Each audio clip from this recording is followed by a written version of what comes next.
Hydraulic excavator ড্রিলে ভাঙা হচ্ছে নির্মাণাধীন 5তলা ভবন। কেরানীগঞ্জের ঘাটারচর মিলেনিয়াম সিটির ভিতরে নির্মিত ভবনের অবৈধ অংশ ভাঙতে অভিযান চালায় রাজধানী উন্নয়ন কর্তৃপক্ষ রাজুক।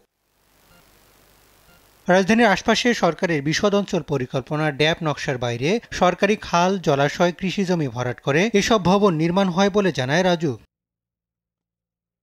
গেল বছর 22 জানুয়ারি টোটাল খালের বড় অংশ দখল করে নির্মিত মিলেনিয়াম সিটির অবৈধ অংশ উদ্ধারে নির্দেশ দেয় হাইকোর্ট। এক বছর পর গত 22 জানুয়ারি উদ্ধার অভিযানে গেলে হামলা করে মিলেনিয়াম সিটির দুর্বৃত্তরা। এতে আহত হয় রাজুক কর্মকর্তা সহ কয়েকজন গণমাধ্যম কর্মীও। তবে রাজুকের বৃহস্পতিবারের অভিযানে পুলিশ, র্যাবের যৌথ বাহিনী বিপুল সংখ্যক সদস্য অংশ নেন। এদিন নির্মাণাধীন ভবনের পাশাপাশি খালের উপর নির্মিত রাস্তাও ভেঙে দেয় রাজুক। মিলেনিয়াম সিটির প্রায় 9 একর জায়গা ড্যাপ নকশায় জলাশয় হিসেবে চিহ্নিত বলে জানান রাজুকের প্রধান নগর পরিকল্পনাবিদ। সেটা CSRS রেকর্ডে এটা 9 একর জায়গা, সেটা CS রেকর্ডে এটা সরকারি সম্পত্তি হিসাবে চিহ্নিত ছিল এবং সেই আলোকেই এটা বিশদ অঞ্চল পরিকল্পনা যে মহাপরিকল্পনা রাজুক তৈরি করেছে সেটাকে এখানে জলাশয় হিসেবে চিহ্নিত আছে। এই জলাশয়কে ভরাট করার কারণে বাংলাদেশ এনভায়রনমেন্টাল লয়ার্স অ্যাসোসিয়েশন এবং রাজধানী উন্নয়ন কর্তৃপক্ষ এখানে মামলা দায়ের করে। সেখানে আদালতে সুস্পষ্ট মহামান্য হাইকোর্ট কর্তৃক নির্দেশনা আছে যে সেখানে জলাশয় ভরাট করে কোনো প্রকার স্থাপন এবং বালি ভরাট করা যাবে না। এ সময় জলাশয় ও কৃষি জমিতে কোনো অবকাঠামো নির্মাণ না করতে আহ্বান জানান রাজুকের এই কর্মকর্তা।